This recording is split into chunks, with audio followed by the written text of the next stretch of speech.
ابو طلحہ رضی اللہ تعالیٰ عنہ فرماتے ہیں کہ بنو قزاعہ کے 2 آدمی تھے. بنو قزاعہ کے ایک قبیلہ ہے بنو قزاعہ عربوں کا. بنو قزاعہ میں 2 آدمی تھے، دوست تھے، ساتھی تھے، رشتہ دار تھے.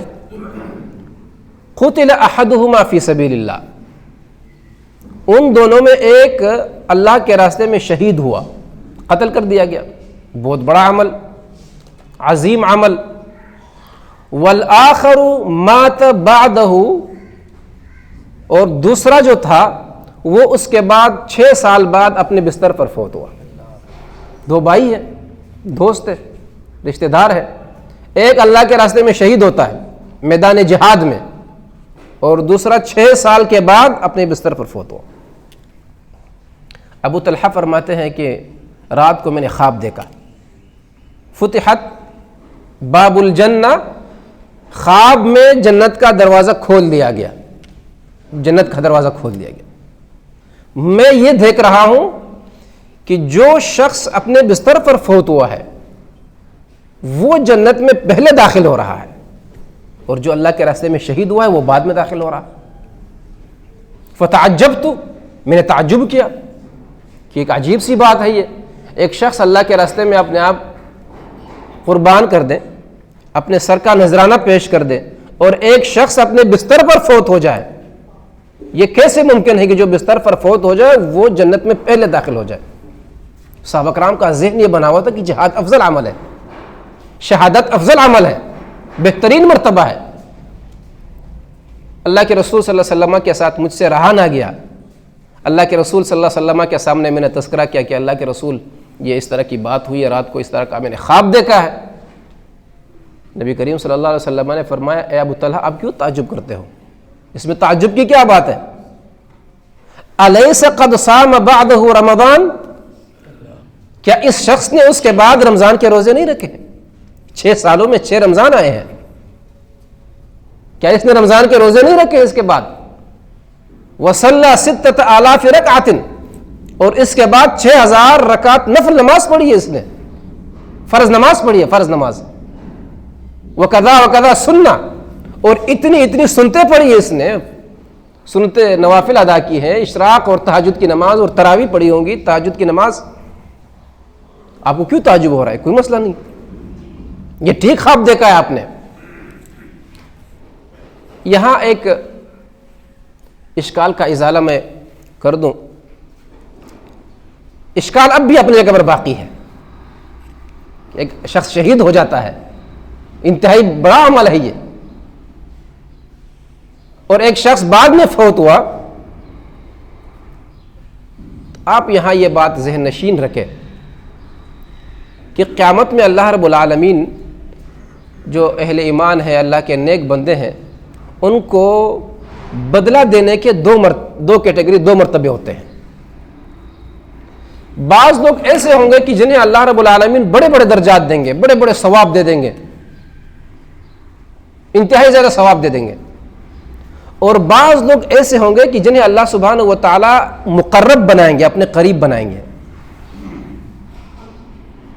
وہ فرعونی جو جادوگر تھے، انہوں نے کہا کہ اے فرعون اِنَّ لَنَا لَأَجْرًا إِن كُنَّا نَحْنُ الْغَالِبِينَ، اگر ہم موسیٰ پر غالب آ گئے تو کیا آپ ہمیں کوئی مزدوری دیں گے، مال، کوئی پیسے ویسے آپ دیں گے ہمیں؟ تو فرعون نے کہا آپ پیسوں کی بات کر رہے ہو، آپ انکم لمن المقربین، چھوڑ دو پیسوں کو، انکم لمن المقربین، آپ میرے قریب ہو جائیں گے، آپ میرے دربار میں حاضر ہوں گے، میں آپ کو وزیر بنا دوں گا. تو ایک تو یہ ہے کہ بادشاہ کسی کو پیسے دے دے، 1 کروڑ 2 کروڑ، کوئی زیادہ پیسے دے دے، یہ لو پیسے آپ کا یہ کام ہو. اور دوسرا یہ ہے کہ بادشاہ کہے کہ آپ میرے قریب بن جاؤ، میرے وزیر بن جاؤ، میرے ساتھ رہو. تو شہداء مقرب ہے، شہداء مقرب ہے. اور اس کے بعد جنہوں نے رمضان کے روزے رکھے، اللہ رب العالمین ان کو زیادہ درجے دیں گے، بلند و بالا مراتب دے دیں گے. تو رمضان مبارک کا مہینہ، اس مہینے میں سب سے پہلے تو یہ بات یاد رکھیں، ہم سب بحیثیت مسلمان ہم جانتے ہیں کہ رمضان مبارک یہ اسلام کے 5 ارکان میں سے ایک رکن ہے. فمن شہد منکم الشہر فلیصمہ، روزہ رکھے وہ. تو ہر مسلمان عاقل اور بالغ، 3 شرطیں ہیں کہ جو شخص مسلمان ہے اور عاقل ہے، پاگل نہیں ہے، مجنون نہیں، اور بالغ ہے، بچہ نہیں، اس شخص پر، اور وہ اپنے گھر میں موجود ہے، سب مسافر نہیں ہے، اس شخص پر رمضان مبارک کے روزے اس طرح فرض ہیں جس طرح فرض نماز فرض ہے. کتب علیکم الصیام کما کتب علی الذین من قبلکم لعلکم تتقون. یہ ایک بات یاد رکھیں. نبی کریم صلی اللہ علیہ وسلم فرماتے ہیں میں نے خواب دیکھا، دو فرشتے میرے پاس آئے تو فاخذا بضبعی، ان دونوں فرشتوں نے مجھے کندھوں سے پکڑ کر وہ ساتھ لے گئے مجھے. فاتیا بی جبلا وعرا، ایک بلند و بالا اور مشکل ترین کوئی پہاڑ تھا، وہاں مجھے لے کر آئے اور کہا کہ آپ اس پر چڑھ جائیں. میں نے کہا میں نہیں چڑھ سکتا. کہا انا سنسہلہ لک، ہم آسان کر دیں گے. اللہ کے رسول فرماتے حتی اذا کنت فی سواء الجبل، جب یہ میں پہاڑی کے بیچ میں پہنچا فاذا باصوات شدیدہ، سخت قسم کی آوازیں، خوفناک آوازیں میں سن رہا ہوں، عجیب سی آوازیں میں سن رہا ہوں، چیخیں اور داڑیں سن رہا ہوں. میں نے اپنے ساتھ فرشتوں سے پوچھا کہ یہ کیسی آوازیں ہیں؟ انہوں نے کہا یہ آوازیں، یہ آپ کی امت میں سے ان لوگوں کی آوازیں ہیں. اللہ کے رسول فرماتے ہیں میں نے لوگ دیکھے معلقین بعراقیبہم کہ انہیں الٹا لٹکایا گیا تھا، پنڈلیوں سے لٹکایا گیا تھا. ایڑی کے اوپر جو پٹے ہوتے ہیں اس کو عرقوب کہتے ہیں، وہاں سے لٹکایا گیا تھا. اور فرشتے لگے مشدقتاً اشداقہم، ان کی یہ باچھیں کاٹ رہے تھے، یہاں سے لے کر یہ کاٹ رہے کھانوں تک، پھر وہ دوبارہ ٹھیک ہو رہی، پھر کاٹ رہے، اور یہ عمل مسلسل جاری ہے، خون بہہ رہا ہے. میں نے پوچھا یہ کون ہے؟ فرشتوں نے کہا یہ آپ کے امت کے وہ لوگ ہیں الذین یفطرون قبل تحلۃ صومہم، جو افطار سے پہلے، وقت پہنچنے سے پہلے وہ روزہ افطار کر لیتے تھے. عصر کو روزہ افطار کر لیا بغیر کسی عذر کے، روزے کو اہمیت ہی نہیں دی. یہ ان لوگوں کا حال ہوگا جو روزہ رکھتے ہیں ٹائم سے پہلے افطار کرتے ہیں، جو رکھتے ہی نہیں تو ان کا کیا حال ہوگا. ایک عمارت ہے یہ ہماری، اس مسجد کی عمارت ہے، 5 6 7 ستون ہے اس کے. اگر ایک ستون ڈیمیج ہو جائے، ختم ہو جائے، نکل جائے، کمزور ہو کر وہ گر جائے تو ہم اس مسجد میں نہیں آئیں گے، نماز نہیں پڑھیں گے کہ یہ عمارت مخدوش ہے. انجینئر کہیں گے کہ آپ اس کا کوئی متبادل سوچ لو، یہ عمارت گرنے والی ہے. اگر 3 4 ستون اور بھی باقی ہے. یہی حیثیت رمضان کا ہے. 5 ستون ہے اسلام کے جن پر اسلام کی عمارت، اسلام کا یہ خیمہ کڑا ہے. 5 ستون ہے، 1 ستون روزہ ہے. تو روزے کو ہمیں ہلکا نہیں لینا چاہیے، بڑی بہترین عبادت ہے. یہ آپ دینی اعتبار سے لے لیں، یہ آپ طب کے اعتبار سے لے لیں، یا آپ جسمانی اعتبار سے لے لیں، اللہ رب العالمین کی رحمت ہے یہ رمضان مبارک کا یہ مہینہ. تو روزہ طلوع فجر سے لے کر، طلوع فجر سے، جب فجر طلوع ہوتا ہے صبح کے اذان کے وقت، صبح صادق، طلوع فجر سے لے کر غروب شمس تک، سورج غروب ہونے تک، اس وقت میں کھانے پینے اور ہم بستری اور زبان غلط استعمال کرنے سے اجتناب کرنے کا نام روزہ ہے. طلوع فجر سے لے کر مغرب تک کھانا پینا، ہم بستری کرنا اور گالم گلوچ، زبان غلط استعمال کرنا، اس سے بچنا، اس کو کہتے ہیں روزہ. یہ روزے کا نام ہے. یہ شریعت میں روزہ اس چیز کو کہتے ہیں. زبان آپ کنٹرول میں رکھیں. من لم يدع قول الزور والعمل به فليس لله حاجة في ان يدع طعامه وشرابه، کہ جو شخص قول الزور، بری باتیں، جھوٹ، غلط بیانیاں، گالم گلوچ، غیبت نہ چھوڑ دے، ترک نہ کر دے، والعمل بھی، اور اس پر عمل بھی کر رہا ہے، یہ سارے کام نہ چھوڑ دے، فلیس للہ حاجہ فی ان یدع طعامہ و شرابہ، اللہ رب العالمین کو اب اس نے جو اپنا منہ بند رکھا ہے، طعام اور شراب یہ نہیں لے رہا ہے، استعمال نہیں کر رہا، کھانا پینا نہیں کر رہا، اس کو اللہ کی ضرورت نہیں اللہ کو اس کی کہ آپ بھوکا اور پیاسا رہے. آپ بھوکا اور پیاسا رہے تو جس مقصد کے لیے آپ بھوکا اور پیاسا رہے اس مقصد کو حاصل کرنے کی کوشش کریں، اور وہ مقصد ہے لعلکم تتقون. جابر ابن عبداللہ رضی اللہ تعالیٰ عنہ فرماتے ہیں اذا صمت، جب آپ روزہ رکھیں تو فلیصم سمعک، آپ کا کان بھی روزے دار ہونا چاہیے، اللہ کی نافرمانی میں نہ کرے استعمال۔ ولیسم بصرک، آپ کی نظر بھی آپ ان کو اللہ کی نافرمانی سے بند کر دیں، غلط استعمال نہ کریں۔ ولیسم لسانک، زبان بھی آپ کے روزے دار ہونا چاہیے۔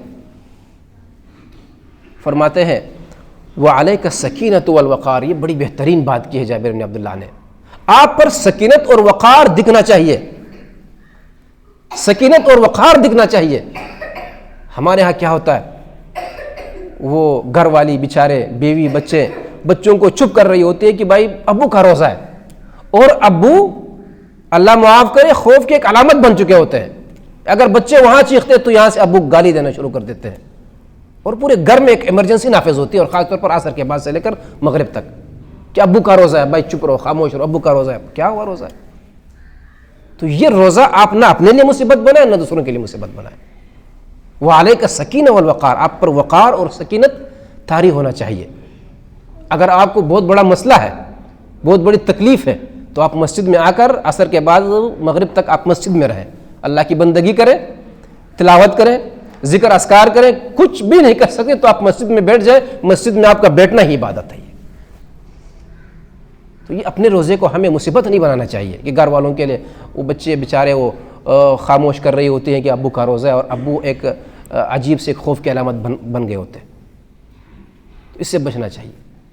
ولا تجعل یوم فطرک و یوم صومک سوا، فرماتے کہ آپ کے فطر اور روزے کا دن برابر نہیں ہونا چاہیے، فرق دکھنا چاہیے کہ یار اس کل روزہ نہیں تھا اس کا، آج روزہ ہے تو اس کی حالت تبدیل ہو گئی ہے، بندہ نیک ہو چکا ہے، سکون اور وقار آ چکا ہے، نور طاری ہو رہا ہے، رب کی بندگی میں اب یہ استعمال ہونا شروع ہو چکا ہے۔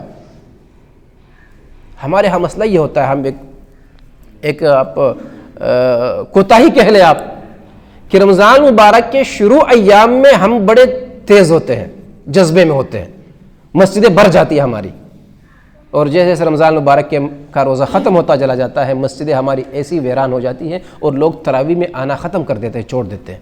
اور خاص طور پر 10 کے بعد، پہلے عشرے کے بعد جو بیچ کا عشرہ ہوتا ہے، یہ بڑا یتیم عشرہ ہوتا ہے، بڑا یتیم عشرہ ہوتا ہے بیچارہ۔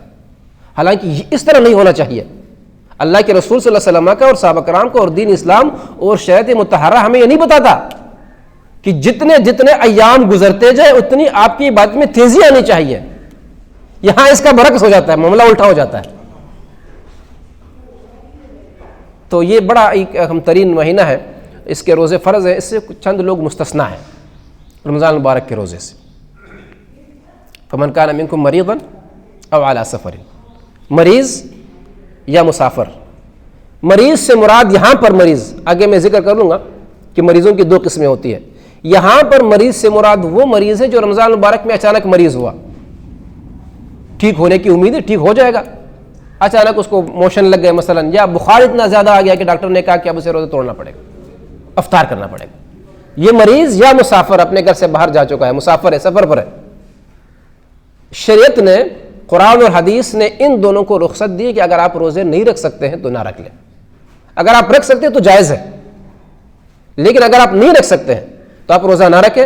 فعدۃ من ایام اخر، رمضان مبارک کے بعد جب آپ کو اور ایام مل گئے، شوال، ذوالقعدہ، آگے مہینے آپ کے آ گئے، تو اس میں پھر آپ اپنا روزہ دوبارہ، یہ آپ گنتی پوری کر لیں، آپ کو دوبارہ روزہ رکھنا پڑے گا، یہ مستثنا ہے۔ نمبر 2، حائضہ اور نفاس والی عورت، جو عورت ماہواری کے ایام میں ہے، مخصوص ایام ہے اس کے، یا نفاس کے ایام ہے، بچے کی پیدائش ہو گئی ہے تو چند دن وہ جو خون آ جاتا ہے، ان ایام میں بھی روزہ وہ نہیں رکھے گی، منع ہے روزہ رکھنا۔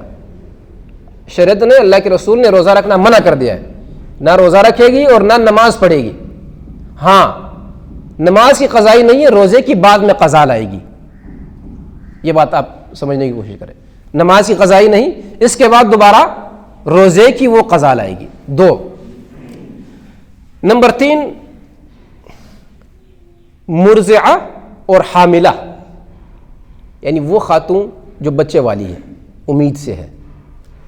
نمبر 2، مرضعہ جو دودھ پلا رہی ہے، دودھ پلانے والی خاتون، جسے عربی اصطلاح میں مرضعہ اور حاملہ کہتے ہیں۔ ان دونوں کے لیے بھی اللہ کے رسول صلی اللہ علیہ وسلم کی حدیث ابو داؤد، بخاری، مسلم وغیرہ کی کہ اللہ کے رسول صلی اللہ علیہ وسلم نے ان دونوں کو بھی روزہ نہ رکھنے کی رخصت دی ہے اگر ان کو خطرہ ہے کہ روزہ رکھنے سے بچے کو نقصان ہوگا، یہ روزہ نہیں رکھے گی، یہ دونوں خواتین بھی روزہ نہیں رکھے گی۔ اچھا، جب یہ روزے نہیں رکھیں گی، اب اس کے بعد یہ کیا کریں گی؟ قضا لائے گی یا کفارہ ادا کرے گی؟ اس کے بارے میں اختلاف ہے۔ اللہ کے رسول صلی اللہ علیہ وسلم نے کچھ بھی نہیں کہا، اللہ کے رسول نے صرف یہ کہا کہ ان اللہ وضع عن الحامل والمرضعات الصوم، اللہ رب العالمین نے حاملہ اور مرضعہ سے کو روزہ معاف کر دیا ہے، بس اتنی سی بات کہی اللہ کے رسول نے۔ آگے قضا کی بات، وہ قضا لائے گی یا نہیں لائے گی، اس کے بعد چونکہ اللہ کے رسول نے آگے بات نہیں کی تو امت کے علماء میں پھر اختلاف پیدا ہوا۔ بعض علماء کہتے ہیں کہ وہ بھی قضا لائے گی، بعد میں جب وہ ٹھیک ہو جائے یا بچہ دودھ دینا وہ بند کر دیں تو وہ قضا لائے گی۔ لیکن عبداللہ ابن عباس اور بعض دیگر عبداللہ ابن عمر وغیرہ رضی اللہ تعالیٰ عنہم سے فتویٰ نقل ہے کہ ان پر بھی قضا نہیں ہے، وہ بھی اپنے ہر روزے کے بدلے فدیہ دے گی۔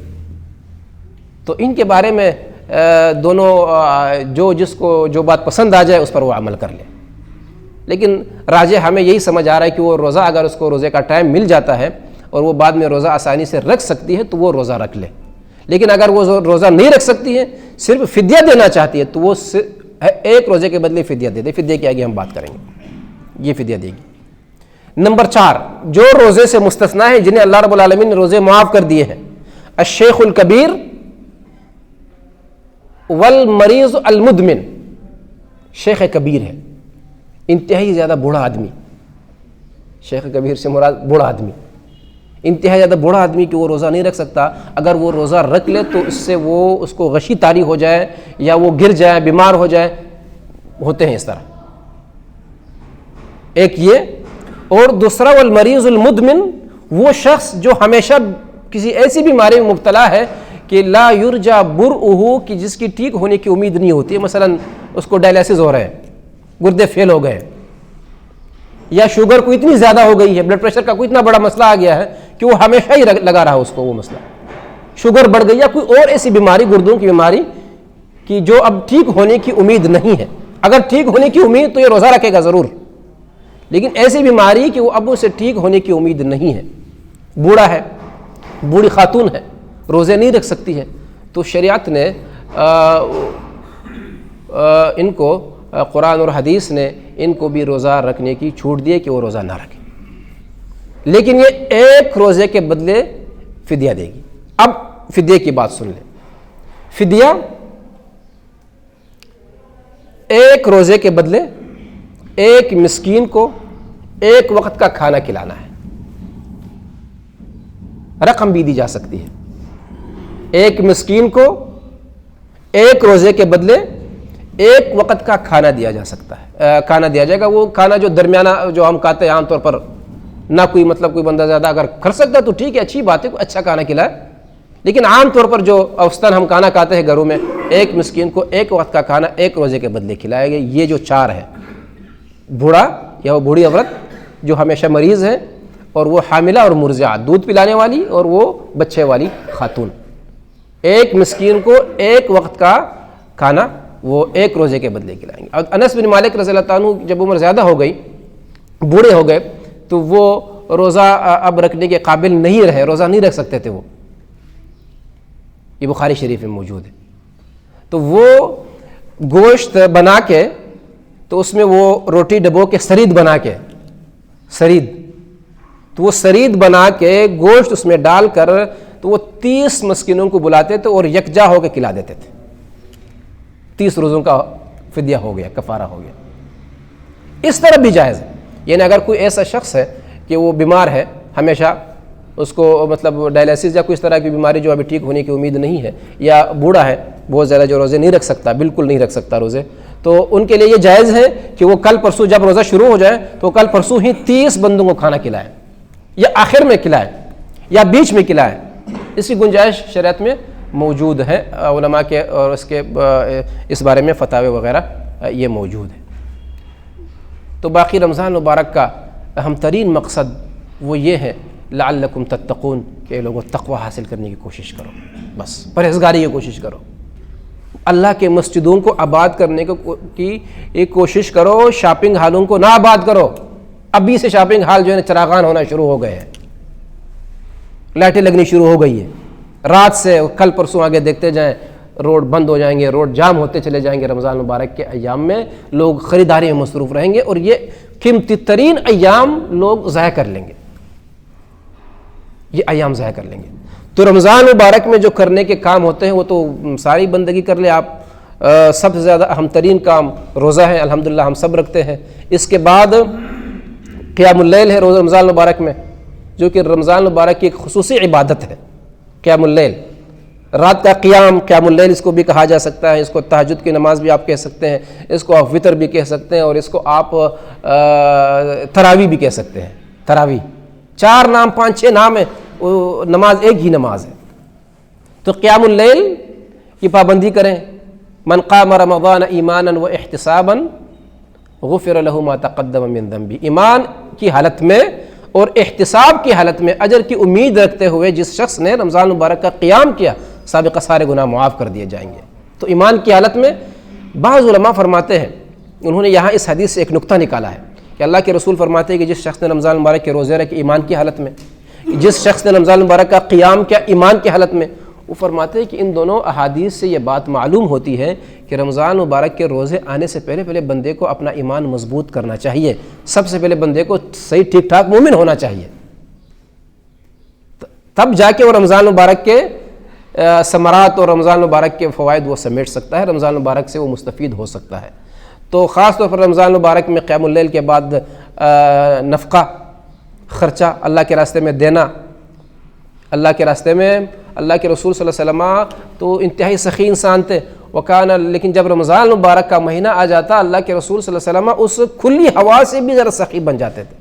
ہوا کے ساتھ اللہ کے رسول صلی اللہ علیہ وسلم نے، صحابہ کرام نے تشبیہ اس لیے دی ہے کیونکہ جب ہوا چلتی ہے تو وہ جہاں بھی اسے گھسنے کی کوئی جگہ ملتی ہے وہ گھس جاتی ہے۔ تو جہاں بھی آپ کو سخاوت کرنے کی کوئی جگہ مل جائے آپ وہاں اللہ کے راستے میں مال دے دیں۔ باقی رمضان مبارک میں ہم کئی اعمال کرتے ہیں، تو اخلاص تو دل کا تعلق وہ اللہ کے ساتھ ہے۔ ہم کسی پر، کوئی شخص بھی دنیا میں کسی کے پاس کوئی یہ اتھارٹی اور یہ طاقت نہیں کہ وہ کہیں کہ یار آپ یہ عمل اللہ کے لیے نہیں کر رہے ہو، آپ اخلاص آپ کے اندر موجود نہیں ہے۔ کوئی شخص، بعض لوگ ایسے ہوں گے، اللہ رب العالمین کے بعض ایسے بندے ہیں کہ وہ اگر پوری دنیا کے سامنے کوئی کام کرے، کوئی نیک کام کرے، ان کے اخلاص پر ایک ذرے کا برابر کبھی اثر نہیں پڑتا۔ اور بعض لوگ ایسے ہوتے ہیں، وہ بھی اللہ کی بندی ہوتے ہیں کہ وہ انتہائی رات کی تاریکی میں کام کریں گے لیکن صبح وہ اخلاص برباد کر دیں گے۔ مختلف، یہ دل کا تعلق اللہ کے ساتھ ہے، لیکن کوشش یہ ہونی چاہیے۔ حدیث میں بھی اللہ کے رسول صلی اللہ علیہ وسلم نے اس کی ترغیب دی ہے، رمضان مبارک میں آپ اس کو اپنا معمول بنائیں۔ اللہ کے رسول فرماتے ہیں کہ وَمَنِ اسْتَطَاعَ مِنْكُمْ أَن يَكُونَ لَهُ خَبِيءٌ مِّنْ عَمَلِهِ فَلْيَفْعَلْ، اگر آپ میں سے کوئی یہ چاہے، کئی عمل ہم کرتے ہیں، نماز پڑھتے ہیں، روزہ رکھتے ہیں، افطاری کرواتے ہیں، فلاں کام کرتے ہیں تو وہ لوگ دیکھ لیتے ہیں ہمیں۔ اللہ کے رسول فرماتے ہیں کہ ایک عمل آپ ایسے پکڑ لو کہ وہ عمل آپ کو اور اللہ کے علاوہ کسی اور کو پتہ ہی نہ ہو۔ فمن استطاع، پس جس کا بس چلے، ان یکون له خبیء من عمله، کہ وہ ایک خبی اور پوشیدہ عمل کر لے کہ جس کا کسی کو پتہ نہ ہو، فلیفعل، وہ یہ کام ضرور کر لے، وہ اس کام کو لازم رکھے اور اس عمل پر وہ پابندی کرے، تاکہ وہ کوشش یہ کرے کہ کسی کو پتہ نہ چلے، بس یہ میرے اور اللہ کے درمیان راز۔ بس ایک ایسے عمل ابھی ہم میں سے ہر ایک کو یہ کرنا چاہیے، وہ اپنے حساب سے کر لے، کوئی 2 رکعت نماز پڑھنے کی کوشش کرے، کوئی قرآن کی تلاوت کوئی ایسے وقت میں کر لے کہ کسی کو پتہ نہ چلے، ذکر اذکار کوئی بھی نیک عمل ہو۔ اللہ رب العالمین سے دعا ہے کہ اللہ سبحانہ و تعالی رمضان المبارک کا یہ مہینہ خیر و عافیت کے ساتھ گزار لے۔ اللہ رب العالمین ہمیں اس رمضان المبارک کے مہینے میں بھرپور مستفید ہونے کی توفیق نصیب فرمائے اور عمل کرنے کی توفیق نصیب فرمائے۔ اقول قولی ھذا واستغفر اللہ لی ولکم ولسائر المسلمین فاستغفروہ انہ هو الغفور الرحیم۔ جزاکم اللہ خیرا۔